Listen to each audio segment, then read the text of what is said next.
So, ladies and gentlemen, today I have my gadget glasses on. I've got my serious glasses on because we are going to be doing some quick maths. I am going to be running you through, sort of showing you the downstream effects of bad creatives, okay? So as I said, I'm going to show you the effect that bad creatives actually has on the rest of your KPIs, which is why I got my serious glasses on, which is why we're going to do a bit of mathematics. And on that note, let's get into it.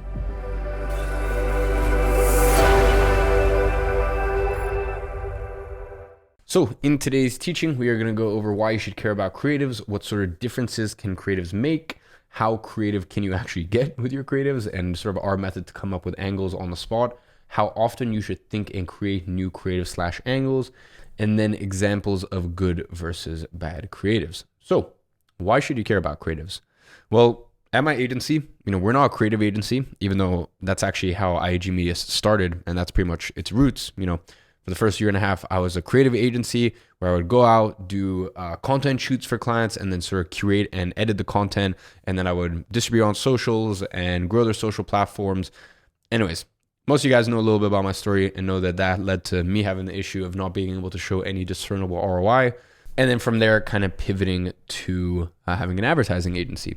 Now, I will say if I could go back, I definitely could have scaled that business 2 or 3 times the level that it was. I did manage to get up to $25K a month, which at 17 was great. That was pretty decent money.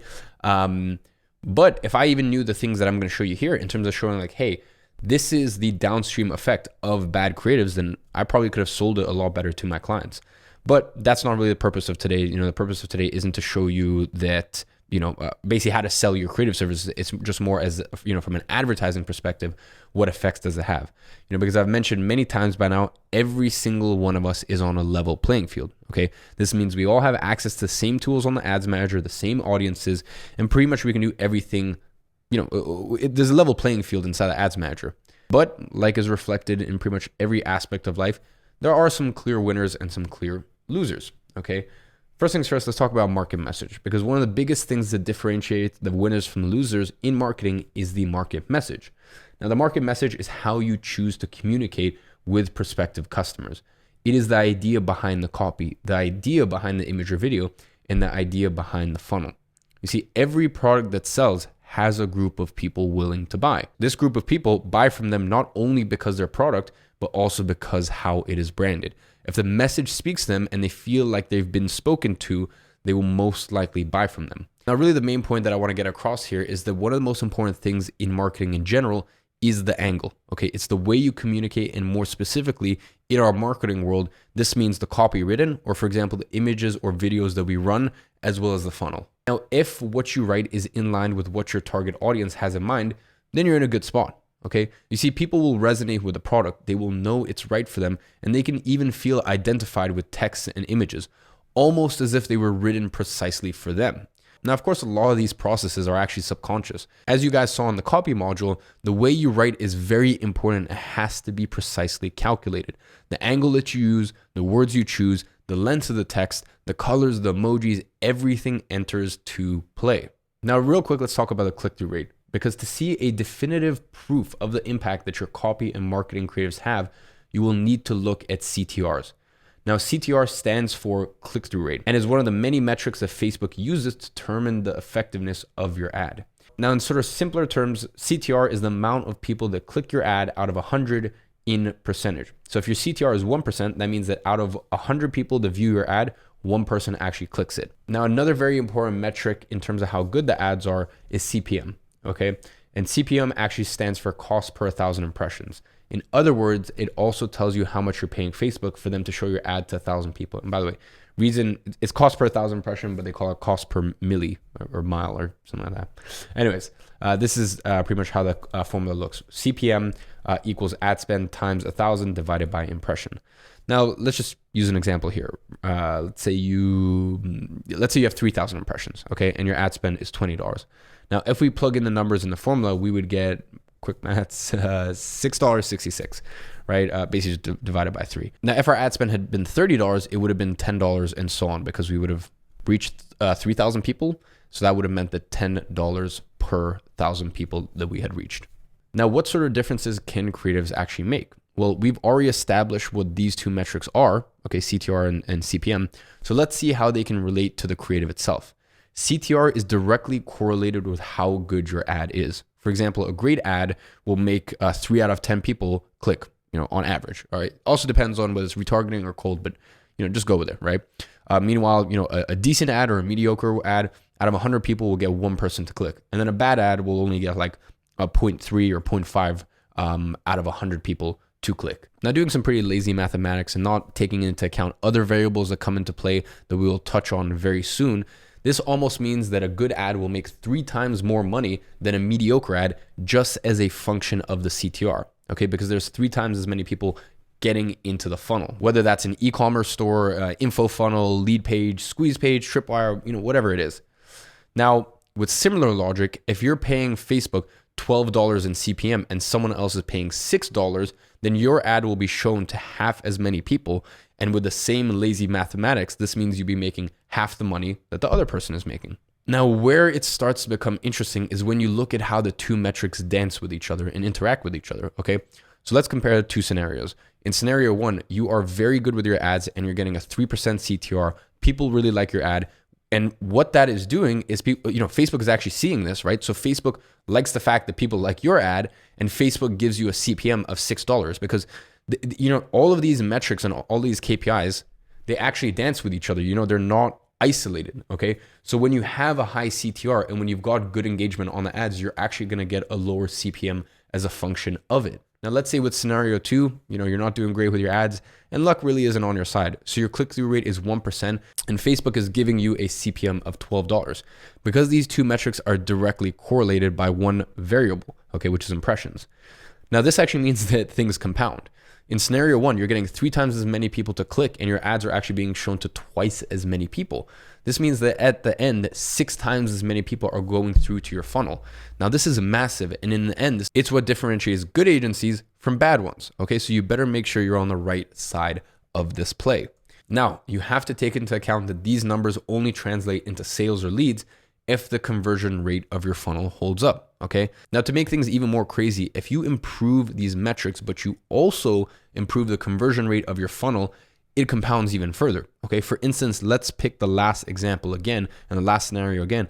And let's also say that by changing the copy on your product page, okay? Or like, let's say in the case of an e-commerce store, you just make some tactical changes. And I'll be showing you how to do all of this stuff later on in phase 6. You make some tactical changes so that way, the web store actually converts at a higher percentage, okay? Let's say you change some images and layout and you actually manage to take the conversion rate from 1 to 2%. Let's see what this actually means. Now, if you add 1% more conversion rate to your funnel, the results go from 6x to 12x, okay? Now, these are the key differences in the fundamentals on how the numbers work. If you get this right, the money will follow as you've seen. Clearly, this is not a matter of just knowing the theory. You have to actually be able to go out there and make this happen. Now, I have covered many things that will help you with this throughout, this module, and will continue to do so in the rest of phase 6. Now, real quick, let's just touch on conversion rate once again, because before we get into some of the more actionable steps to improve your creative/ads, let's quickly visit what conversion rate means. As we, I kind of just quickly brushed over that. Okay, so I haven't defined it. Conversion, similar to CTR, is a percentage. Okay, so that means how many people did a desired action in your funnel. It is often referred to as the conversion rate when it comes to purchases, which means how many people buy out of 100. Okay, so a 1% conversion rate means that 1 out of 100 people that visits a funnel buys, okay?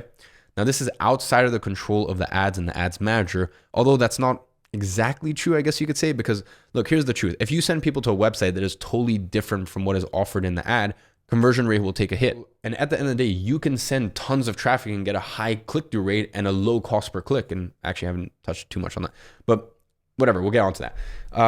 You could have really low CPMs and a really high click-through rate and send a bunch of traffic to a funnel or a web page or whatever it may be, but that's just not the right traffic and you're gonna have a very low conversion rate. Okay, so I would much rather take 10x, like at the end of the day, let me put it this way, right? If every day you could send 1,000 clicks, right? Let's say you're paying $100 per click. Let's say you're paying $100 per click and you're sending 1,000 clicks a day, right? $100 cost per click is insane. It's so expensive, but you have a conversion rate of 50 percent, okay, because that is just such amazing traffic. Then I would much rather take that than taking, a conversion rate of 1%, okay, and you're paying a cost per click of $10, right? Because in this scenario, one of every two people you send to the webpage are buying, right? So that means $100 times two, $200 cost per acquisition. Whereas in this scenario, let's say you have 1% and it's $10, you're paying $10 per click and only 1% of people are actually buying. So in that instance, doing the math, it comes out to $1,000 cost per acquisition. So, don't ever, the truest numbers we always want to look at are cost per acquisition, or for example, if the end of the funnel is a book called, cost per book called, we don't want to be, CPM, CTR, cost per click. These are all functions that we can look at before, but it's still important to understand. So real quick, let's talk about how creative can you actually get. And I want to tell you about our method to come up with angles on the spot. Now, not everyone is very creative and can come up with different angles on the spot. But at the end of the day, someone has to do it. Even if it's not you, there has to be someone in your team that is good at this. If there isn't, or you don't have a team yet, you will need to learn the skill yourself, okay? Ladies and gentlemen, everything can be learned, okay? Be open to the idea and never close off anything.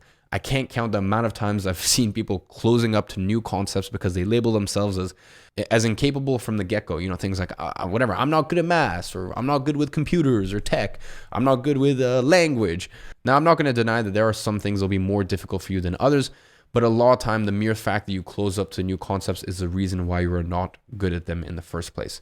So let's get creative. Okay, now one of the best ways to come up with new angles for creatives and copies is inspiration. Okay, you have to constantly be seeking out new ideas on the internet, pretty much just day to day, and especially when it comes to previous experience. So easiest place to start with that is you can actually start browsing the ads library. Okay, so you just go to facebook.com/ads/library. Now, another really cool thing they did with ads library recently actually is before you could only search specific advertisers, whereas now there's actually a function where you can just generally search like a niche, right? So you could actually search, in this case, like massage gun or men's skincare, and you can look that up and you can see ads from pretty much everyone advertising in that industry. When it comes to creatives, you can also read books like this one. They give you a really good sense and principle of advertising. They'll be there, even if it's TV ads, posters, radio, social media ads, VR ads, in the future, whatever it is, okay? Reading books like this gives you a really good principle. But what I want to do right now is I want to be a little bit more tangible and actually run through a couple of examples with seemingly difficult industries on how you could come up with 3 different angles that will appeal to different people and why. So example number 1 is a device that helps you train your breathing. Now let's think about 3 different angles or approaches that we can take. For this, you have to think of a couple main things. Scenarios where people would actually use the product or service, what kind of people would use the product or service, how and why the people would use the product or service. So let's go over angle 1. So angle 1 is we can advertise it to high performing athletes that want to get an edge over the competition. Now this seems to be the angle they're going for. They actually market it as a way of getting an edge over the competition. So for example, something you could write, this doesn't need to be the entire copy. It just could be a portion of it. Now after 1 week, I set a new functional threshold power during a race, whilst matching my previous maximum 20-minute power output for an entire 40 minutes.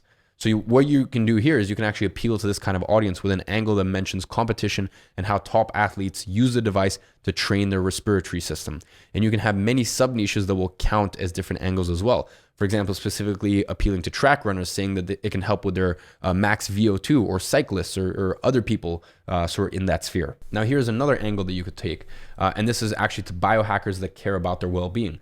To this audience, you will need to appeal with the longevity and well-being angle, explaining that, pretty much all the sciencey stuff behind the device, and ideally mentioning, for example, they can lower your resting heart rate or strengthen your lungs. So as you can see in the copy, that is the approach that we take. Now, ideally, you'd have a landing page or a page where you actually explain the benefits and give actual sources on why this product works. Now, moving on to the next example, we can actually use a fitness enthusiast. Okay, you can also market it as a way to replace part of your workouts or something to use in recovery days.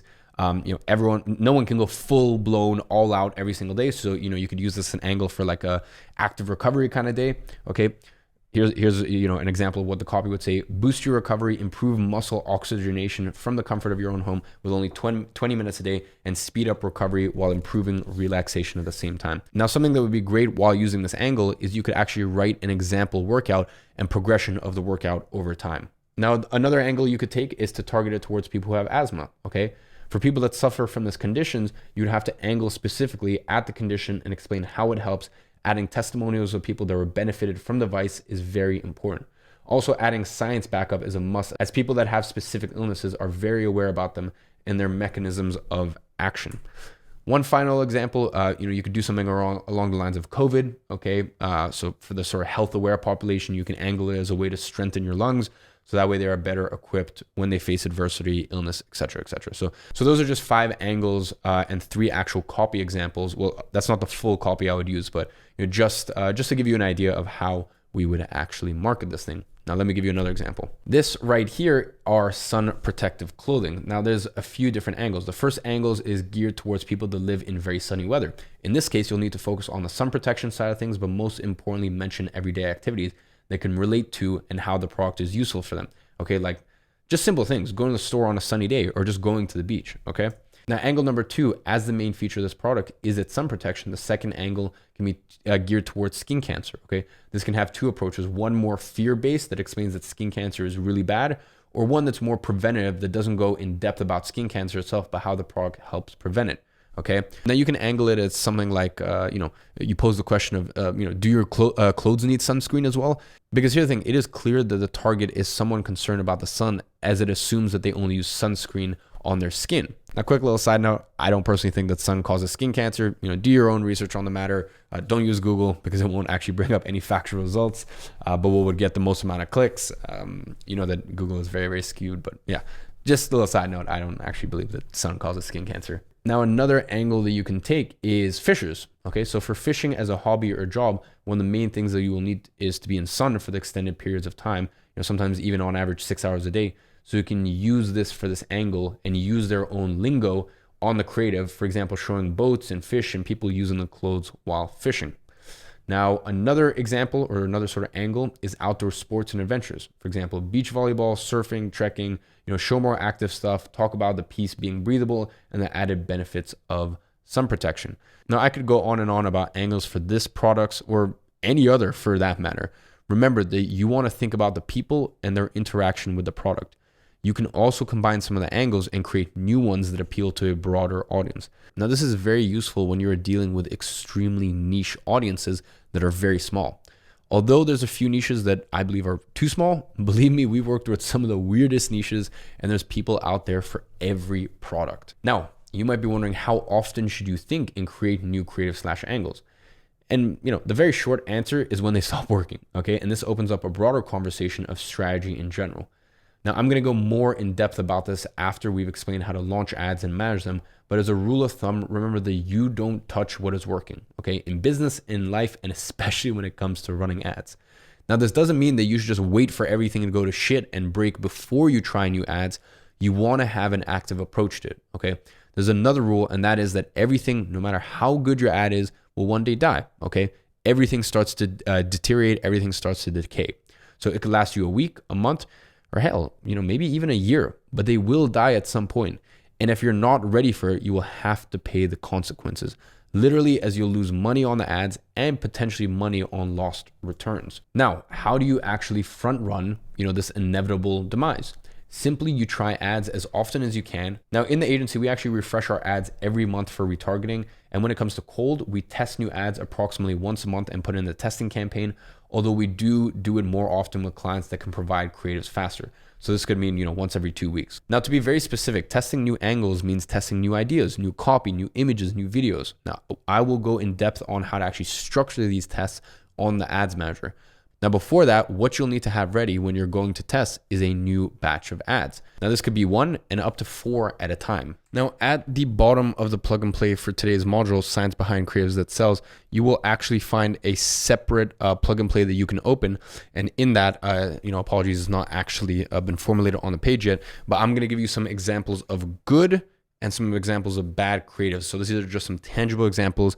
Give my notes on why I don't think they're good ads and I actually rate them from 1 to 5 stars. Now, for today's action item with either one of your clients or one of your favorite brands, I want you to create 4 angles that market to different people, okay, that actually call out to different people. Now, you don't have to write the copy yet or know how to do it. For now, I just want you to think about the general idea or the market message. So really what this means is I'm not asking you to actually write up the creative right now.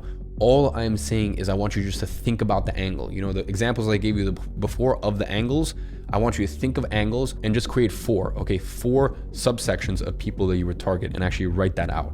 Write out a paragraph for each angle. So ladies and gentlemen, I hope this was insightful for you guys, and I'll catch you in the next one.